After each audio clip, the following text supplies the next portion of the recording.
दोस्तों हमारे चैनल के सब्सक्राइब करिए, लाइक करिए, शेयर करिए और वीडियो देखे खातिर धन्यवाद। हमारे यूट्यूब चैनल पर आप लोग का स्वागत हो। आप लोग के लिए गाना, आप लोग के लिए नाच गीत लेके आए हैं और हमारा नाच गीत पसंद हो तो लाइक करिए, सब्सक्राइब करिए, शेयर करिए।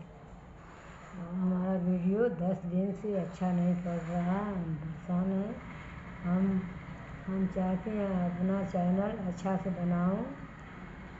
हमारा गलती, हमारा वीडियो जो कोई खामी हो कमेंट बॉक्स में लिखिएगा, हम अच्छा से बनाएंगे।